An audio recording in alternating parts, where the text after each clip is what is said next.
Со положување свежо цвеќе и интонирање на химната на Македонија, денес во село Разловци се одбележаа 150 години разловечко востание. Востанието се бележи како зачеток на македонската борба за слобода и самостојност. На настанот присуствуваа премиерот Христијан Мицкоски, представници на министерствата, како и општина Делчево, останати граѓани и жители на селото. Во чест на овој ден, спомен домот на разловечкото востание ги отвори своите врати за посетителите. Мицкоски, Љутков и Гоцевски го пуштија во употреба реконструираниот објект со сечење на црвената лента. Денес одбележуваме голем јубилеј. 150 години непокор на македонскиот народ. 150 години борба за слобода и просперитет. 150 години постоење на пламенот кој ја грее Македонија. Денес стоиме на оваа света земја пред живиот спомен на една жртва, пред едно дело кое и по 150 години одекнува како зрак низ македонската историја.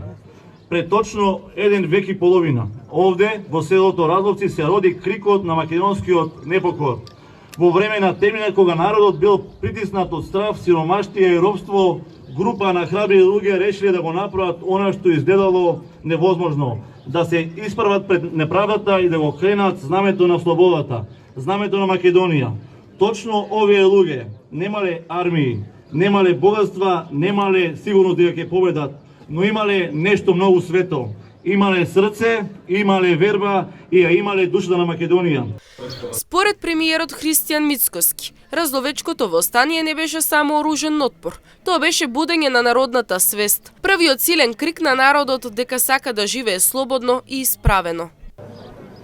Разловечкото востание не беше само оружен отпор. Тоа беше будење на народната свест, тоа беше првиот силен крик на народот дека сака да живее на своето достоинствено, слободно и исправено. Во овие села, овие ридови и планини се роди мислата дека татковината не е само земја, туку идеал за кој вреди да се страда, да се жртвува и да се живее. Тие луѓе немале држава зад себе, немале моќни армии, немале големи сили кои ќе ги заштитат. Но имале нешто што е посилно од секое оружје. Љубов кон татковината и вера дека нивната борба е праведна. И токму затоа разловечкото востание денес не е само историски настан. Тоа е темел.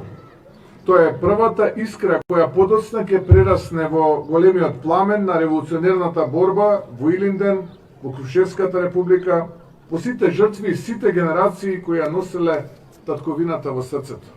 Свој говор имаше и министерот за култура и туризам, Зоран Љутков, кој нагласи дека разловечкото востание представува вонвременски миг. Балканот во 19. век врие од востанија, од копнежи, од борби против вековното робство, а народите го бараат своето место под сонцето. Во тој историски вител на случувањата, Разловци станува јасен синор меѓу историите. Граница што времето не успеа да ја избрише. Овде се брани чувството на припадност, сопствениот јазик, сопственото историско достоинство. Разловечкото востание представува вонвременски миг во кој еден народ застанува пред бездната на сопственото ичезнување и одлучува дека достоинството вреди повеќе од животот. На крајот од настанот се доделија плакети за учество и придонес за реализација на манифестацијата 150 години разловечко востание. Истите ги додели градоначалникот на општина Делчево, Иван Гоцевски. Спомен домот на разловечкото востание ги отвори своите врати за посетителите. Мицкоски, Љутков и Гоцевски го пуштија во употреба реконструираниот објект со сечење на црвената лента.